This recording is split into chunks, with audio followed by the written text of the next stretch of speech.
this Tupperware bowl.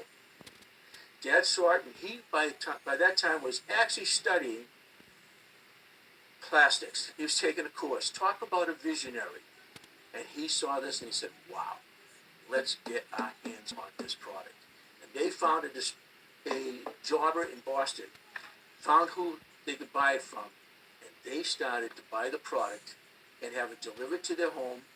They're renting it at that time, and they started to go there and create not Stanley parties now, their own Tupperware parties. They're demonstrating the way they knew how to sell in in group sales. Why sell one-to-one like Fuller Brush used to do? This was a new concept back then. And I'm going to show you something. I passed this around years ago, and I showed it at Jubilee, but this is a great picture.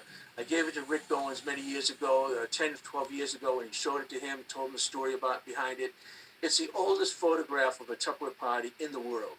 And he sent it around the world at that time because he had to share it with everybody in Australia, Europe, etc. This is my mother doing a Tupperware party in 1948 or 49 in someone's home with those products I just showed you. This is one of the first Tupperware parties ever in the world, okay? And that's my mom. And just think about what they started, what they created, the iconic Tupperware party began. Well, here they are, like Brownie in Detroit and Gary McDonald in True. We got the blocks out in California. They're all Stanley dealers, and they had the same insight. This product, they found this product, and they knew how to sell it. But Earl Tupper didn't. Because remember I told you he was selling it in the department store? And that's where he had it. Which, he doesn't know anything about sales, right? But this is what he's doing. So one day, my parents get a phone call, person to person, in Everett, Massachusetts. And guess who it is? It's Earl Tupper. And he introduces himself to my father. My father didn't even know there was Earl Tupper. So he was, of course, blown away by this. And Earl Tupper says to him, and this my father told me this story many times. It's been written up. You might have read it somewhere. But anyways, he said, Mr. Damigella, I've got to ask you how you are selling more Tupperware of my product than any store, any place in the entire region where you live. What are you doing? Now that was the right question to ask. And Dad told him, Mr. Tupper, we're selling your product at a party. And of course, he did not know what he was talking about. He was checking into people's sales because he was wondering where it was coming from. This is Tupper trying to investigate why these people are successful. And he says, Mr. Tupper, you have an incredible product and it needs to be demonstrated. If not, it will sit on the shelf. And he said to Mr. Tupper, your product is dying on the shelf. Dead silence. Earl Tupper must have said, oh my God, my product is dying? Well, that got his attention. My father always said he heard the silence and imagined what it must have meant to him. Well, that was the beginning of something fantastic, of a relationship that Earl Tupper was smart enough to say, okay, I've got to talk to these people and I've got to organize them and find out how I can get this together and start to create a company that will help to sell the product through the party plan. And so at that time, he created a company called Hostess Division. It wasn't even Tupperware Home Parties yet. In fact, this is the original letter of Earl Tupper that was sent to my father with his signature.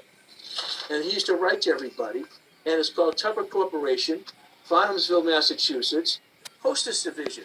And he started to say, okay, let's organize. And he got Norman Squire, the inventor of the party plan from Stanley, and started to organize the idea of getting people to present his product through the party plan. And this is like 48, 49, 50, trying to get things together here. Mind you, it was still being sold in the stores. So this was what was going on. This is the early years of creating this company, still trying to feel their way through it. But they started a Tupperware party, like my parents. They started to figure, okay, I'll sell the product to you, and I'll make you my distributors, and you can create an opportunity for people to work through you, buy the product from you, and then they sell it to the retail market, and they do what you're doing. It would just hold Tupperware parties. And that started back in the late 40s. In fact, it still had to be organized. And the problem was, he said, with Brownie Wise and my parents, he organized them, and they all came to Sheepshead Bay, Long Island, in 1951, and they got together with him, and this was like the original 20 or so distributors at that time that had a special contract with him, so that they could start a business. And he finally figured out they've got to reorganize this, and that's when he made the decision to go to strictly the party plan, and that's when it became Tupperware Home Parties, 1951, April 2nd. That's when he made Brownie Wise the VP of Sales, and he picked her out because he already knew about her success. Once in Detroit, she moved to Florida at that time, and she was quite successful, like my parents, in the business. And from that early beginning, they started to organize this company. And then they started to have expanded distributors, like my parents, and to build a sales force out of these humble beginnings. And I can remember my father telling me when he got his product delivered from Earl Tupper, because Earl Tupper used to deliver it directly to my parents when we first met.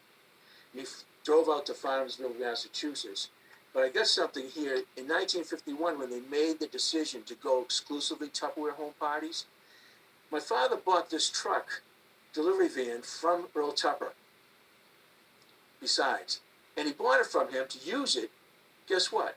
To go about and pick up all the Tupperware from hardware stores, department stores, etc., get it, buy it back from them, because now it was going to be exclusively sold through the Home Party plan. I mean, that's the very beginning of this company, the roots that we set back then. One of the things that I still have that I found, and I thank Rick Elginus, when he was going through the old archives of Tupperware one year, I mean, God, he found my parents' actually first bill from the OneRite system, buying Tupperware from Earl Tupper at Farmsville, Massachusetts, being delivered to our home in Everett, which we were renting at the time. And my father told me that the Tupperware used to come, and he used to drop it on the front lawn, boxes. And then he finally said, we have to get a place to store this stuff because we've got to make up these orders. And one thing led to another. And you know what they finally did? They rented a building that looked like this. And then they started to have every week Tupperware products delivered to them so that they can then pack up the orders for the particular customers and dealers that they were recruiting at that time. And they were getting Tupperware by the truckload coming in every week so that the people they were recruiting and selling to them at wholesale, and those dealers sold it for retail, and the business started to grow. And that was the beginning of this company. Now, mind you, at this time in 1951, Earl Tupper still did not have a headquarters. He was still working out of Farmsville, Massachusetts. Brownie Wise